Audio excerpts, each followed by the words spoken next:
Of course, I remember Magnum PI. Yeah, so what I want to be in a position to have given away loads of money, but still to be able to afford to own that car for a 1 year. Why don't we actually have music playing while we have sessions? Why don't we have um I even let them choose the music sometimes. Oh, sometimes. It's not just Magnum's theme tune all the time. Yeah, it's a little bit like greenwashing, isn't it? When you see people who suddenly start saying we're environmental and things, and Yeah, it's about sincerity, isn't it? It's that yeah. word sincerity. How did you get over the fear that I'm promoting myself as being able to help people with this, but I've not actually done it for a paying client yet? You get any sort of imposter syndrome or that, or any worry that you're Yeah, there was being a bit of because a all fraud? the helping I'd done before that was through the NHS as a diabetes prevention coach, but also I'd done a fair bit before when I was learning to teach yoga and meditation. On this episode of the Engaging Marketeer podcast, I am speaking with Hardeep Mann, who is a wellness coach and helps people with all manner of personal problems. And his slogan is progress, not perfection. Don't try to make huge changes that you cannot sustain. Make a little change and a little change each day at a time before you get to where you want to be. I've got a lot in common with Hardeep. We are both the same age. We both grew up watching the same TV shows, and we had similar upbringings, both being the youngest of four kids. So let's get in there with Hardeep with the difficult questions right from the off. So, Hardeep, one of the things I've seen that you mention on your website is something I kind of think is sort of similar with my own, and that was I think you described it as a volatile relationship with your dad. Oh, right, yeah, straight in there, Darren. No, you're not Straight in there. not. I know. Let's just go straight in there, mate. Let's Hang get on, in mate. I there. think Let's I'll get just under the let me. hood and Yeah, see what's I going think on. I'll take a sip of this lemon and ginger calming tea Better before hat. we get into Better that. hat. So can Yeah, you? Because that's obviously a bit of a motivation for you. yeah. It seems. So could you tell me a little bit about what that was like? What it was like. Hmm. Mm, So there's a precursor to this. I can't say all of it because it isn't all my story. There's shared story in there. right. I'm the youngest of four siblings. I'm the youngest of four as well. Oh man, Mm. yeah. I wonder if our friend Sean is the youngest of four as well. He's the connector. I don't know if he is. Yeah. Yeah. Mm, Anyway, yeah. so yeah, I think that's a really, really valid thing to say. And especially I would recommend, if somebody says, asks, inquires, oh, I heard you talking about something, and it's deep, it's some of it's painful. Sometimes some of it hurts and some of it doesn't. But some of it isn't just my pain, isn't just my history. It's like my siblings and other people who are in our orbit. So I will only really share about the things that I feel are mine and only mine to say. Yeah. So my dad was very, very traditional Sikh Punjabi guy. He was probably at that end of the spectrum that was considered quite stereotypical that you'd have seen on television in dramas and things. Yeah. We weren't allowed to go to the cinema or anything like that. If he was off work that day because he worked in a shift type pattern where sometimes he'd be at home in the day. If we weren't at home in a stipulated amount of time, I would get home and the accusations that would come out of him, he clearly had some kind of paranoia thing going on. And given that this was the 80s and the 90s, and then past the 90s into the noughties, mental health was not really talked about, massively taboo. And then it started growing a bit. But he was never in a state where he felt he could ask for help. Some people were at that time in our community, grew up in Coventry, a lot of Indian, very sort of ethnic area that we grew up in. Some were asking, some were, there was a couple of old men who started saying, "Oh yeah, I drink too much, I'm an alcoholic," and so forth. But that for him was never really an option. He never really got help with it. And so, say, let's talk about 1990. I was 15 years old, and I'm starting trying to become a man. So I'm trying to, as you would have done, as everyone tries to do, is be an individual while also cooperating with others. So being in a group, fitting to group standards, but also doing things my way. I didn't consciously know this, but I am pushing boundaries because I'm trying to do things my way that doesn't fit with expectation. And it was just met with, you know, manipulation, aggression, verbal, Mm. emotional aggression, isolation within the home. So everyone else was okay, but I wasn't. And all four of us got it in different degrees. But just because the kind of person I am, I verbalized my disagreement. I went, actively went against him. And the repercussions of that were more isolation, more bullying, more hmm,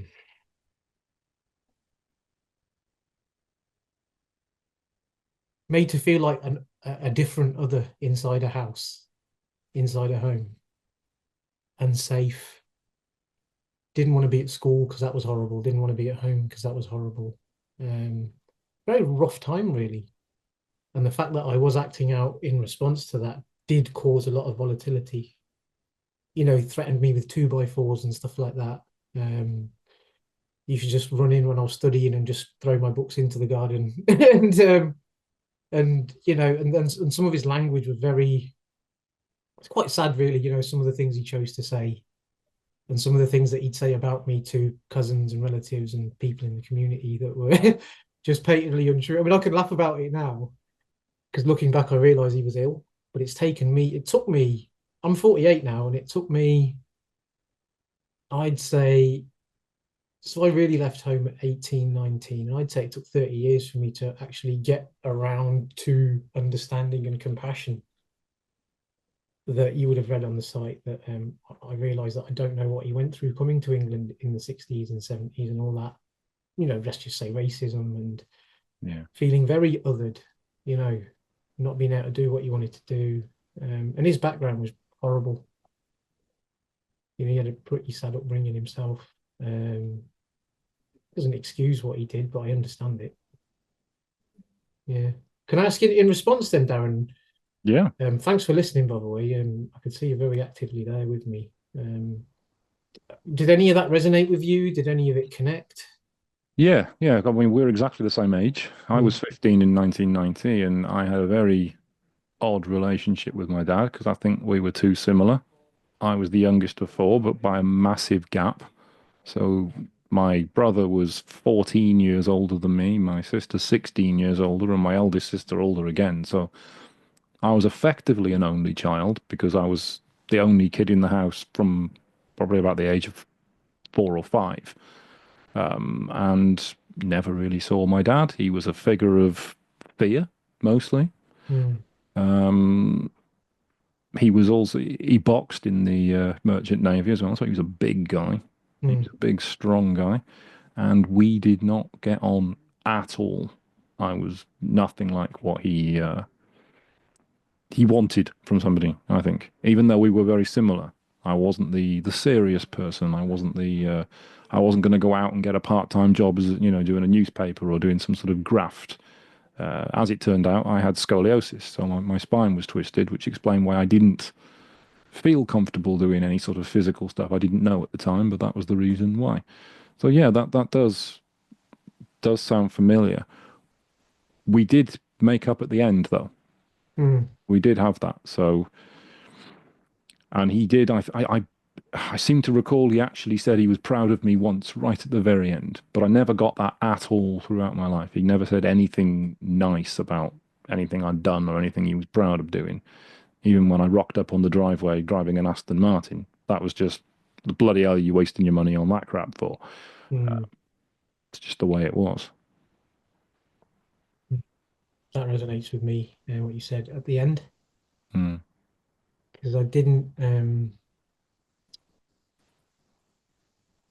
see him because he went back to India to pass away. Basically, he knew it was coming to an end. Yeah, I remember taking him to the airport from a home he was in. He was in a nursing home here. Well, I'd say here, Birmingham. And yeah, just it was really. I didn't really want him to go. I was in pieces at that time. Really was a mess. I was pulled in so many different directions. Two key ones were just seeing a human being suffering in drastic loneliness. You know, he was in a pit, wailing at times, and he never used to show any vulnerability until then. Um, but then also remembering that I couldn't be sure if he was just manipulating again. I Mm. could never really be sure. So yeah, I was torn. Yeah, it really messed me up, that did. But in the end, I remember him phoning a couple of times from India and conveying that he had regrets and he realizes and things like that. And yeah, it makes you feel more whole, I think, when you hear something like that. That yeah, I wasn't just seeking something that wasn't needed. I wasn't I wasn't wrong for imagining that hearing that would be good, because it Mm. really it made some jigsaw pieces that weren't fitting suddenly slot in. And there was a lot of turbulence inside my body and my mind that then started to settle. I'm not to say there wasn't regrets on my side, but yeah, in terms of something that's foundational, that's beyond language, that suddenly you feel this sense of groundedness in how I'm breathing. Like, whoa, that was really heart and mind and spirit opening to allow clearer thinking on a day-to-day basis. I didn't realize how much of a maelstrom it was inside Mm. until it subsided.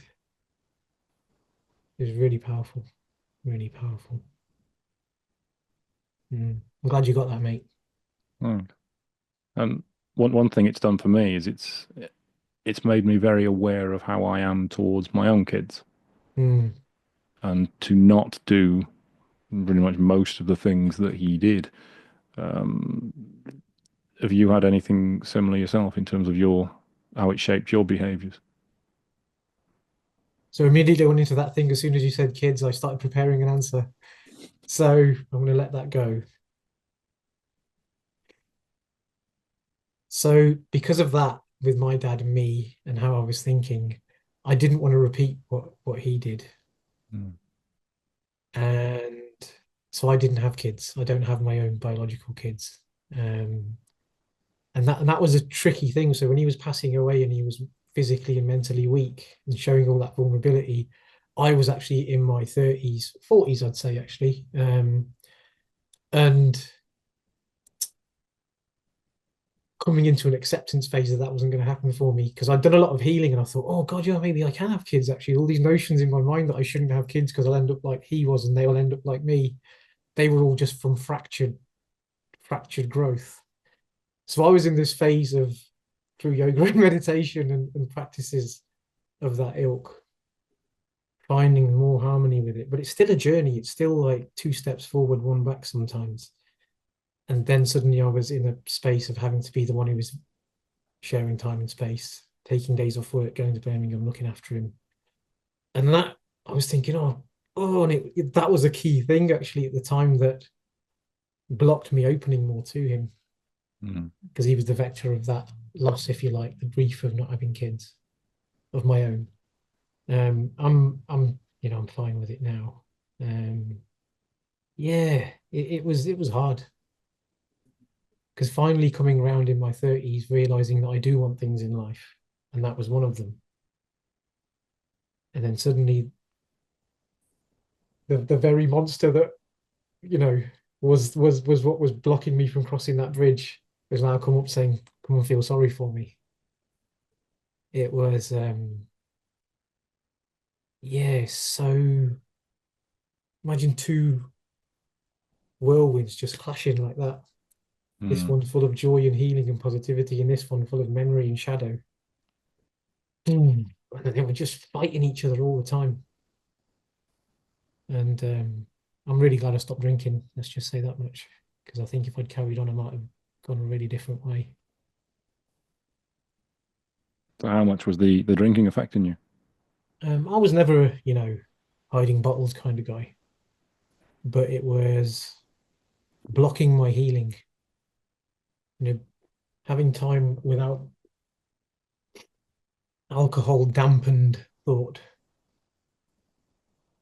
So just sitting in thought and feeling, but with practices like yoga and meditation and meeting new people who've been through similar progressions, hearing their stories. I couldn't have done that if I was spending hours and weekends either with ale, being happy, but Mm. temporal happiness, like sticky plaster over the broken arm kind of thing, repeatedly.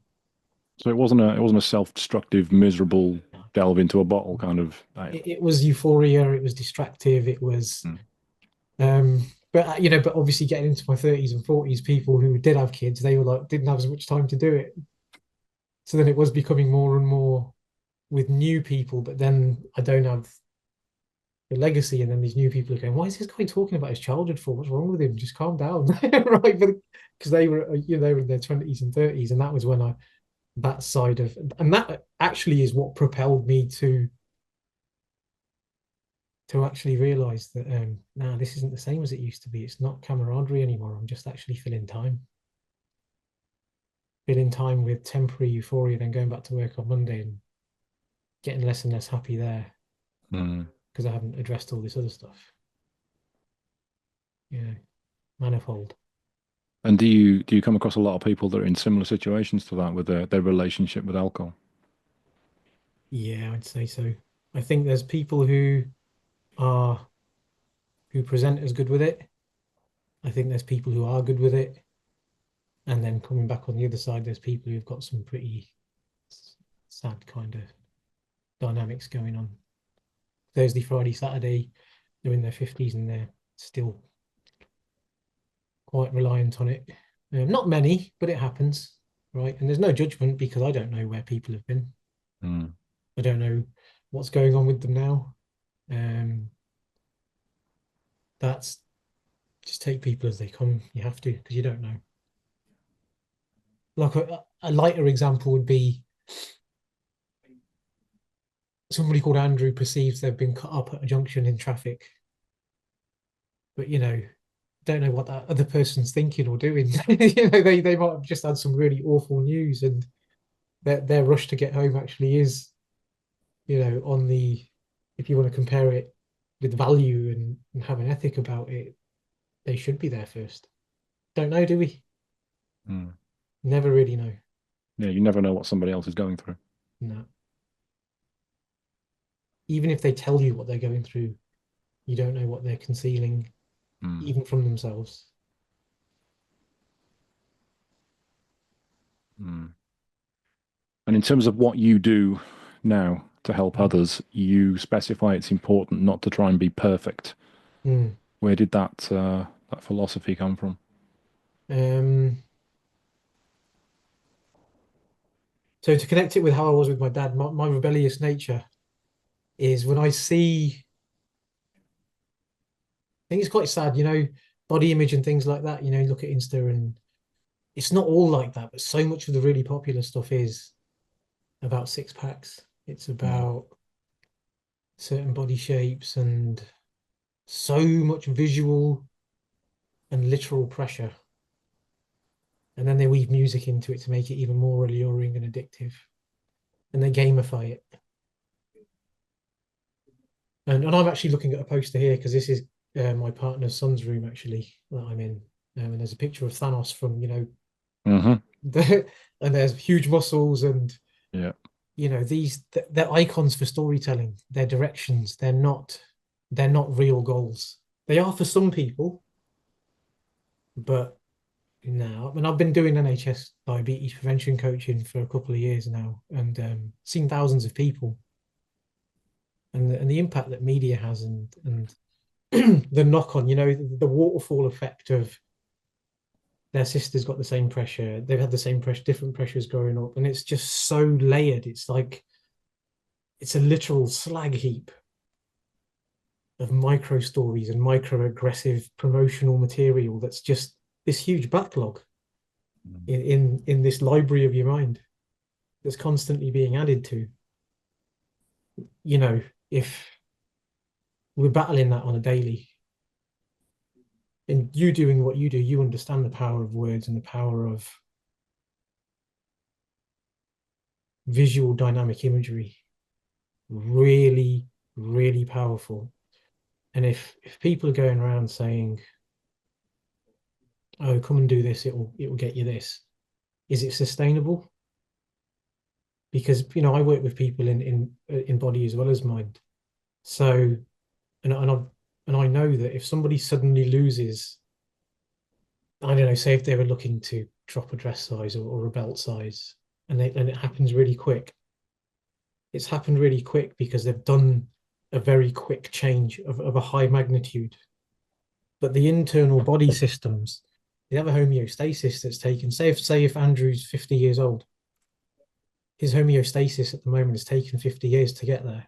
If you suddenly push one of the vectors, one of the systems in that direction in a sharp, high gradient way, it might be sustainable, but the likelihood on average is that other systems will pull a different way because they think they're supposed to be here. Mm. And there's more systems than we can name in 50 hours if we really want to explain how they work. Blood glucose, how fat is stored, and it's all unique to everybody. So gradual change with realistic outcomes, progress, not perfection. You've got to live the change and see what Mm. happens. Which What's is the why outcome? people will lose weight very quickly and then gain Yeah, it again very quickly, and they'll sort of exactly that. Yeah, yo-yo. because it isn't just body chemistry, is it? You've got kids. When you eat together, there's social pressure, whether people are saying it or not. Somebody next to you is having cake and you're trying not to. Mm. Temptation is one of the biggest drivers in a society that has surplus. Well, that's one of the things you mentioned there that made me think about it because the social image of body image with six packs, with women who are size eights, for example, with Mm, all dresses and clothing brands and using models that are ideals of body physique that nobody can live up to.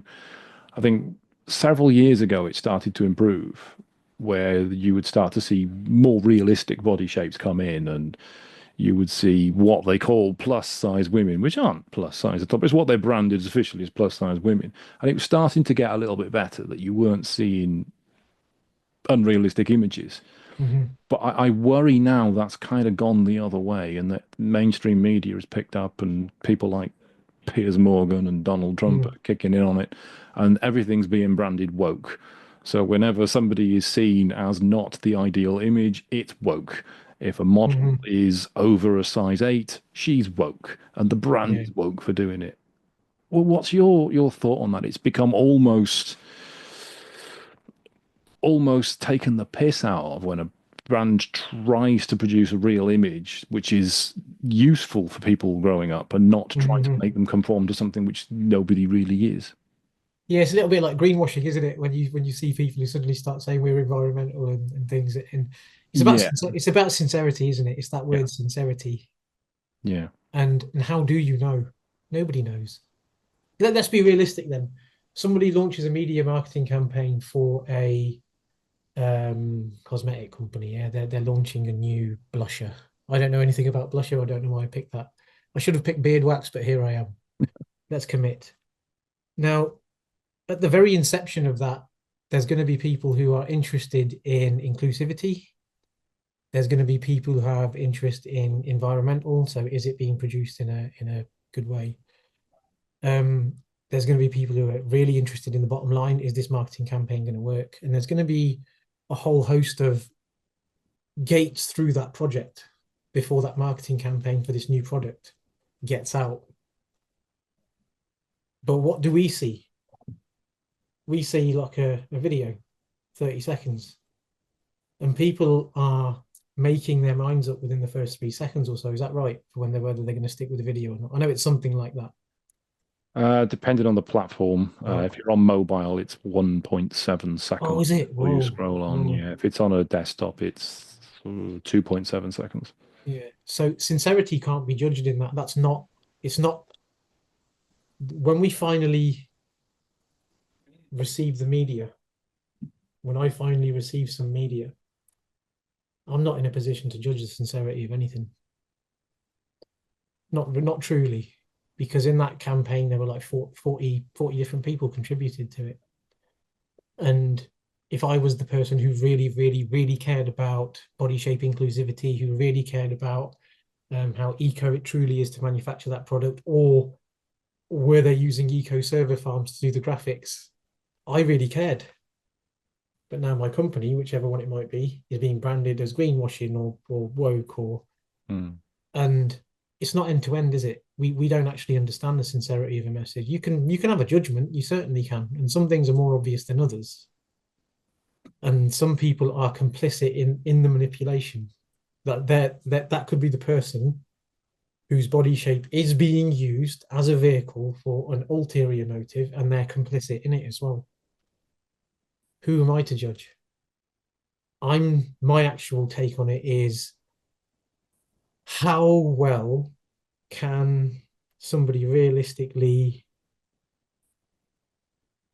have, apply hygiene to how they're consuming media? And how is that impacting them if they are actually trying to make what is already a complicated change, like food, like trying to explore having a calmer mind, like trying to think, oh, well, I heard that Pilates is good, I'll try that. But then they go there and there's body shapes, and that visually triggers all of the stuff that we were consuming for 40 years, 30 years, 20 years. It is about progress, not perfection, even in the doing the hygiene on the media. I'm not saying to people, oh, you're bad because you had 35 minutes of a YouTube binge when you couldn't sleep. Guilty. Guilty. Right. Yeah. But it is, if I look back now and see how I'm eating. So this last week has been awful for me because I don't know how you do Christmas, but we tend to buy things weekly and it builds up. So now we've got and then usually eat and drink it. Yeah, so I broke the seal. Again. It's my fault. I broke the seal on the mince pies. Yeah. But actually, now that's so if I just look at those 2 days or 3 days, I could be like, oh, I'm not eating well. I'm supposed to be a health coach. What am I doing? But if I compare the last 3 months of 2024 to the last 3 months of 2014, I'd bite your hand off. And that's the difference, is like, who are you comparing with? What goals are you setting? What is somebody walking into? So if somebody's like head of HR for a team, and they've got these goals that have been handed down to them, they have to be really realistic about what they can truly achieve in a set amount of time and be self-compassionate, even if their boss is under pressure and giving them harsh directives because they're under pressure. Now that's coming downhill, obviously, it always does, right? But they have to find ways of self-compassion, and then they're calm in their heart and mind. They can be even more articulate when they present, because it is about internal diplomacy and external diplomacy and finding some balance of challenge and achievement, progress, not perfection. I think that's key what you just said there. It's about comparing yourself to 2014, and everybody should be comparing themselves to themselves. If you compare yourself to what you see in the media, it's not going to work. I mean, when you and me were growing up, if we were looking for positive body images, we had Arnold Schwarzenegger and Sylvester Stallone on TV all the time. Those were the body images we had. That's not really something that anybody's going to achieve. You need to be comparing yourself to yourself. And when you said, if you go along to Pilates and you see body shapes there that you think, I'm never going to look like that, don't compare yourself to that. Compare yourself to what you want to be changing. No, there is a technique I want to share as well. It's it can be difficult for people to do, but if you can find photographs of your parents of the age that you're at now, and it's not the only factor. It isn't. It 100% isn't. I need to say that really clear.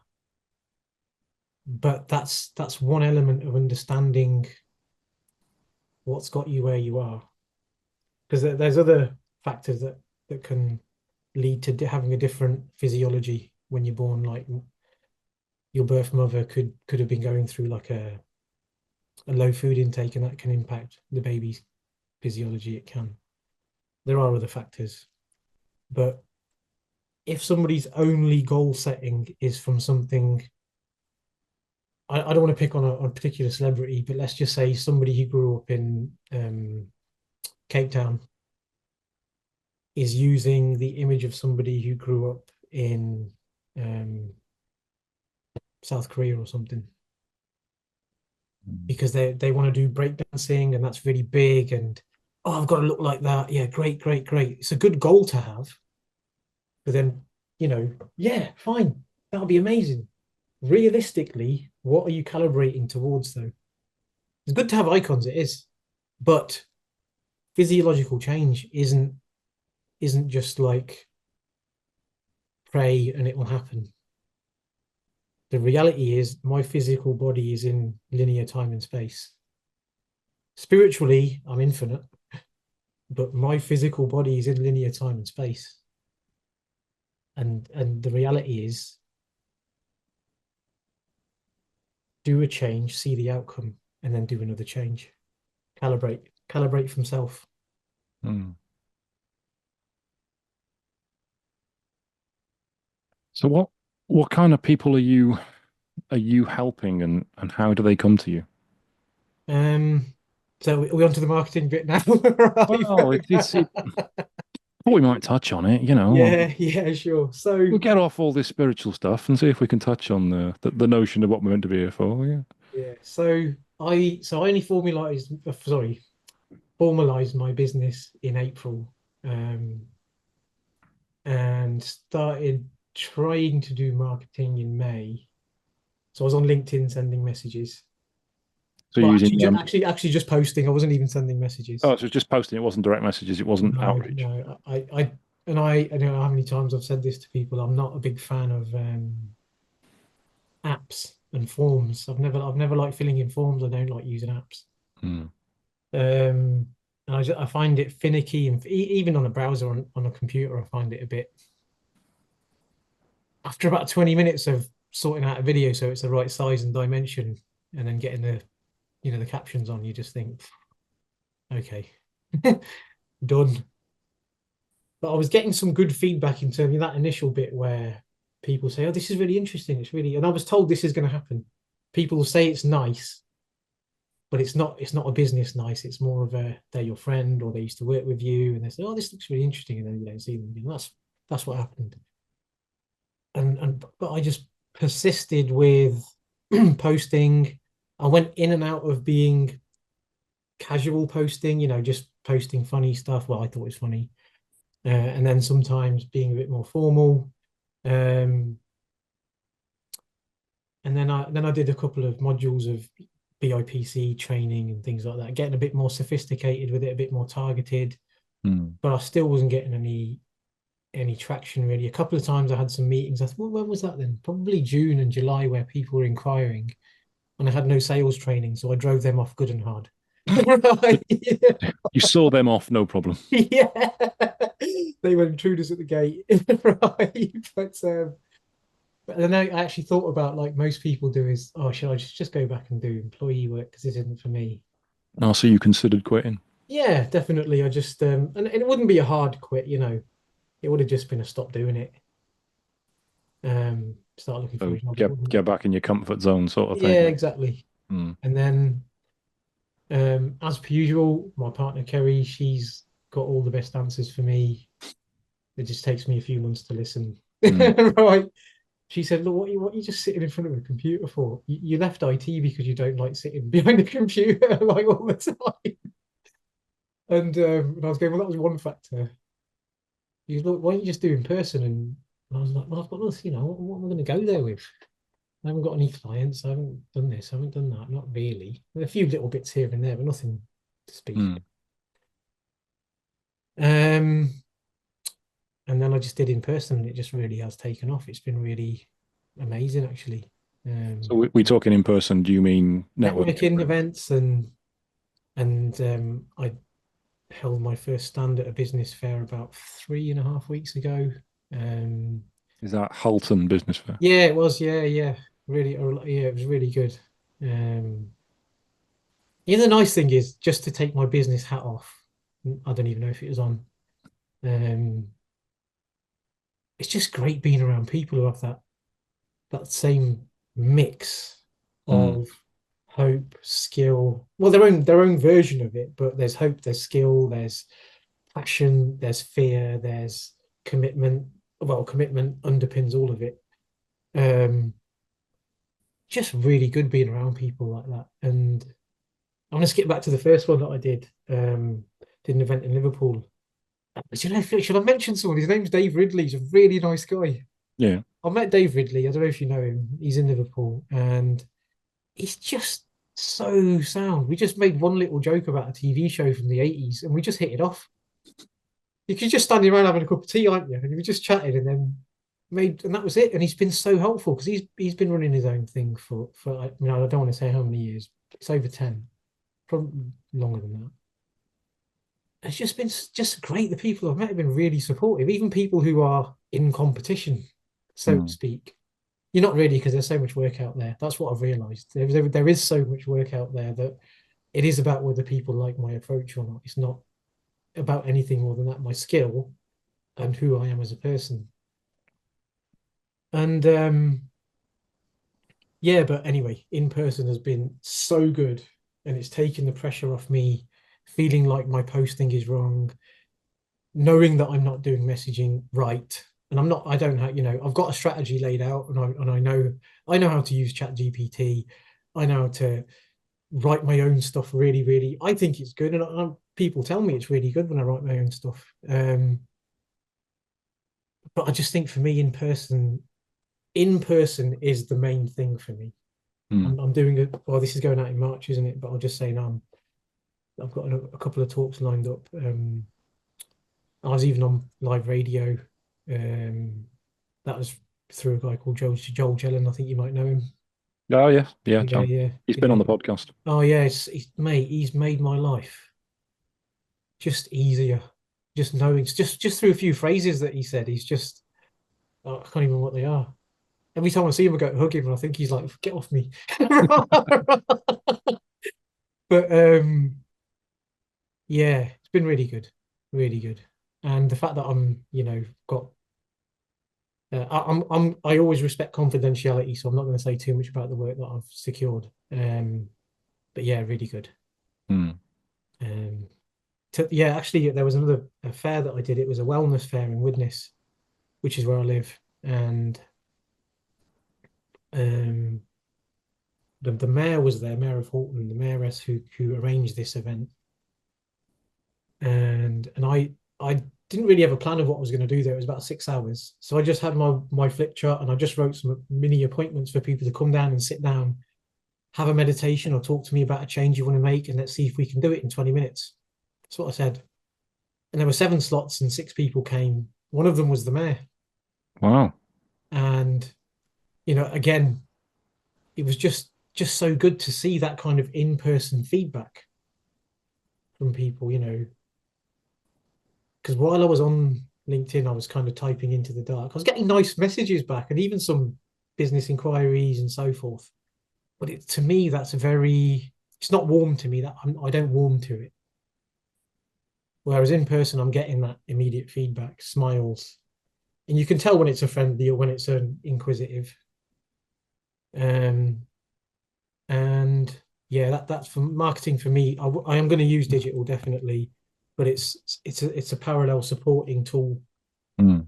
and I'm looking to do, if I can, then monthly, fairly big in-person events like business fairs and so forth. Even though it costs money to do them, it's so worth it because it's getting me the pound sign of business, but actually the boost that it gives me in terms of being part of community, meeting new people, just having a laugh on the day and see, how that bustle, that sense of bustle and busyness is just a vibrancy to it that then I think if I do one of those a month, that's going to give me so much energy that if something else that otherwise would have made me feel quite low and not wanting to carry on, Mm. I don't think I'll get near that unless it So you get energy, then you get enthused by other people in the room. Obviously, not 100%. everyone's like that. Some people are quite anxious about going to events like that. Yeah. Some people are introverted, and the Hmm. idea of walking into, 'cause I've been to Halton Business Fair, the idea of walking in there with however many people, 80, 100, 200 people Hmm. in the room would be absolutely terrifying. What what advice would you have for somebody like that? Be honest with yourself. You know, I think I said about progress, not perfection. If you, so you've already told me you still walked in, didn't you? Hmm. Can I ask you a few questions about that, if that's all right? Oh, I'm not Oh, versed. you're not. Okay, you're I'm not. not. Right, right, No, no, right. no. Yeah, I was going to say, actually, I didn't think you would I'll be. stand on a stage with like 2,000 people without a script. That's fine. But some Yeah, people, yeah, yeah, yeah. So there's a couple of people there even said that, oh yeah, I'm quite nervous and stuff. hmm, Find what helps you. If it's a chat to somebody before you go in, or while you're packing, if it's a playlist. Um, if you know other people who are going there that you've met before in similar events, or even in, business networking for the weeks leading up to it, give them a shout and say how you're feeling. Because a conversation, I find you feel heard. If it's somebody like I said about that fella Dave and other people, I'll just phone them up and say, "Oh, got a call tomorrow with a prospective client," or "I'm going to this, I've got a business fair thing tomorrow. I'm nervous." Hopefully, you've got at least two or three people who are sincere and they've got experience in that zone, and hmm. they can field you. Because I think together, this is my take on it at least. I think when there's togetherness, there's less fear, and you still will be nervous, definitely, but the nerves themselves hopefully aren't so insurmountable. Soften the impact of them through things that work for you. How did you get over when you said you first started going to networking events Mhm. and but you didn't have clients at that point? Mhm. How did you get over the fear that I'm promoting myself as being able to help people with this, but I've not actually done it for a paying client yet? You get any sort of imposter syndrome or that, or any worry that you're Yeah, there was, being a bit of because a all fraud? the helping I'd done before that was through the NHS as a diabetes prevention coach, but also I'd done a fair bit before when I was learning to teach yoga and meditation and other modalities, as they're called. So what I did, I actually, well, again, Kerry said, why don't you ask them, ask people for testimonials if you've helped them? Because I sort of started helping people about 8 years ago. Um, so I did, I asked, and oh, two in particular, but the responses I got, I couldn't believe. Yeah. I just like they're on my website. You might want to go to it, everyone. HMANN. That's hman.coach/testimonials. And if I read them, mate, I well up sometimes Wow. because there's one from somebody I used to work with, and what I did when I was learning to teach meditation. I ran some sessions when I was working at a big, big, big international IT company, and a good few hundred people in the office, and just ran these sessions at lunchtime. And people used to come up to me and say, "Oh, thanks for that. It's really useful." This is talking years ago. So then I messaged a few of those people that used to attend, and the responses I got were great. But then two of them, and one of them in particular, was saying how, and it's public because they said it's public, that they were struggling with like depression, and they said that those sessions they really just helped. And I was just thinking, and I knew I was helping, but I didn't realize it was to that extent. And that gave me a lot of buoyancy. So we're talking about imposter syndrome, Mm. it being so that there is a formal version of that, and I used to have that around money, but not so much talking about what I do. But I was feeling in that direction that you're talking about should I really be going and saying this stuff? But getting those testimonials really, because they were in there. It wasn't as if I said, "Oh, can you?" I didn't write something and then get them to paste it online. It was all from them. It came from them. I think I gave a few prompts like, what was it like in the session and what did you get out of it? But they were very, very sparse. And the warmth and the richness that came back was just, yeah, made me actually think that I should be doing it rather than I could. Mm. Um, yeah. Leon McEwen? I think that's his name in Liverpool. Big Leon. The name is familiar. So he helped me with the side of of sales, and he sort of said this thing to me. He said, "Don't tell me too much, but tell me the first name of somebody you've helped in a big way." And I said it. And he said, "How did you help them?" And I explained it. And he said, "No, no, no. What was the problem, and how, and what did you do, and what was the outcome?" Good. So I said that. And he's very earthy fella. I've only spoken to him on the phone, but he said, "It's your mission to help as many of first names do that. And if you don't, it's your effing fault that they didn't get that benefit." So carrot and stick. I could do it. I enjoy doing it, and I should do it.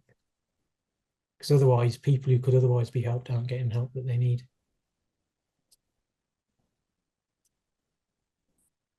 So almost like you're putting pressure on yourself that you have to do it because you've, I don't want to say been chosen to do it, Mhm. maybe chosen, but you've got that gift, you've got that ability, and you feel that you have to help people because if you don't, nobody will. Yeah, I've got to try to help people. Um, Progress, not perfection, is putting in the effort and making the most of the outcome. And that includes changing how I'm doing things and continuing to do things that are working. And when there are gates, gate by gate, I mean significant points, like a meeting, I have to make sure that they get the best experience possible. And if that means I know somebody else who can help them really well, then great. But obviously, if we can both benefit from working together, then that would be magic too. It's interesting you said as well that it was Leon, wasn't it, helped you with Yeah, sales. yeah. Mhm. So you have had sales training as well, because some people Yeah, shy away from that as a concept. They think, oh, sales is an ugly thing, it's a dirty thing, and they think I of was there. used car salesman. Totally, Yeah. totally. And he said, but him saying to me that made me really think that, like, well, what might have happened if I hadn't done that thing with first name? Mm. Um, I don't know for sure, but given the problem they were talking about, couldn't probably wouldn't be a good outcome.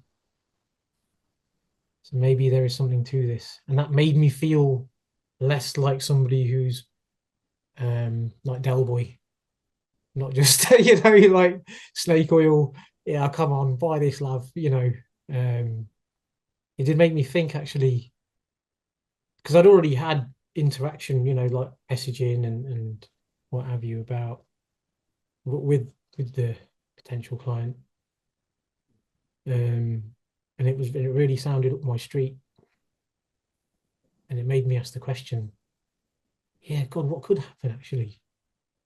And that gave me a different kind of impetus, beyond words. A Mm. brightness sort of came into my mind and my feeling.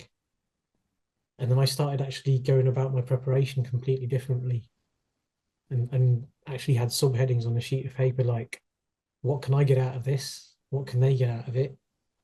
What would be indicators that this isn't right for me, and what would be indicators this ain't right for them? Things like that. It was Mm. different to how I was using Chat GPT to help me before then, and it was, and it did get me to a point, but some of it I wasn't feeling good with. It wasn't really resonating. It was more like closing the sale and things like that, which, like you said, it to me it feels a bit icky and a bit not so in line with how I want to feel. Yeah. Really, really useful. I hope I got his second name right, because when I messaged him, I was recommended to message him. I got his first name wrong the first time I messaged him because I was multitasking. I called him Liam. Yeah, we can't multitask. It's just not something we're built for. Yeah, yeah, totally, totally. But yeah, I'm really optimistic, upbeat, and still, don't get me wrong, there's still worries and stuff. But I really want this to work. Like, I have an ambition. I want to own. You remember Magnum PI? Of course, I remember Magnum PI. Yeah. So what I want to be in a position to have given away loads of money, but still to be able to afford to own that car for a 1 year.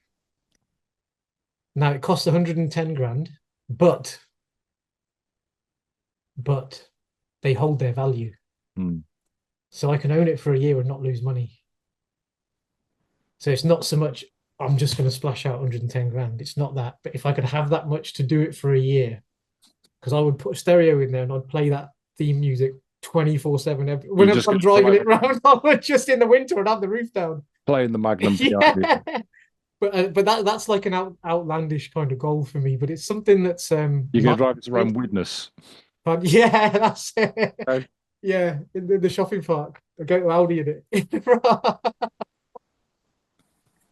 But yeah, I'd love it, man. But yeah, I'd check out the cost of the tires and the servicing cost as well. And that's the true, put into that. actually. Yeah, yeah. Yeah, But yeah. really, it's like, but for me, that's like a light-hearted thing to say because I do try to help people smile when they're making change because the facts are the facts. You know, how many biscuits Manjit ate last week is going to be the same number whether they're smiling about it or not when you come to analyze it. So Mm. why don't we actually have music playing while we have sessions? Why don't we have um I even let them choose the music sometimes. Sometimes.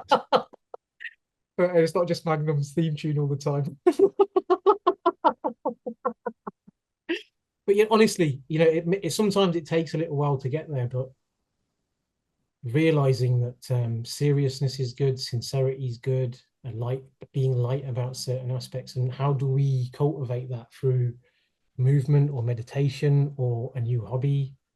Um, like a mate of mine says, he starts his day with 15 minutes of crossword every day.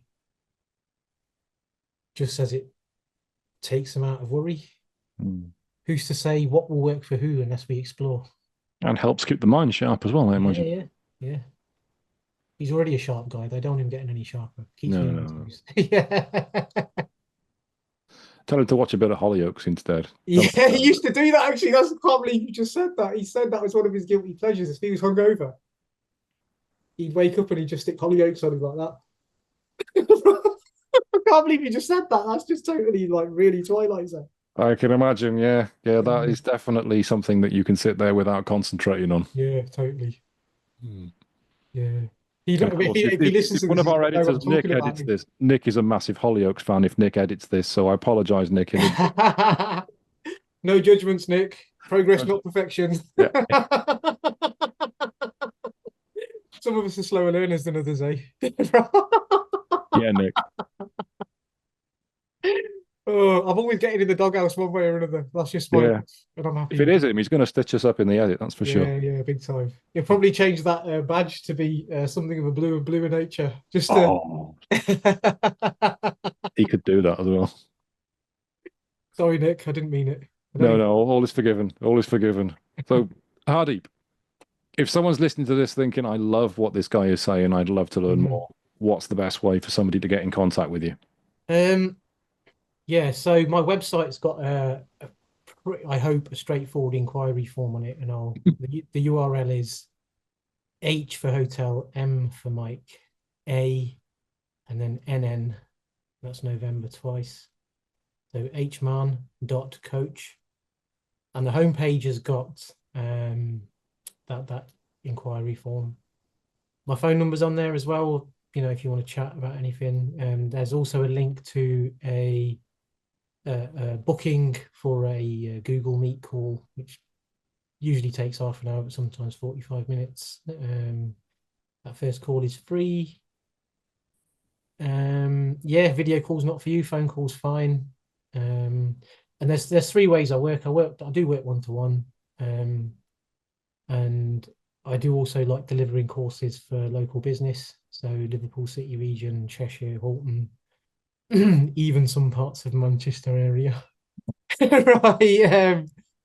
In person as well, in site, helping people with lowering stress, helping people get clear, helping people feel appreciated in the workplace so that HR, they're getting support in keeping them bums on seats and preventing people looking elsewhere, really. And the same courses, but for community and charity as well.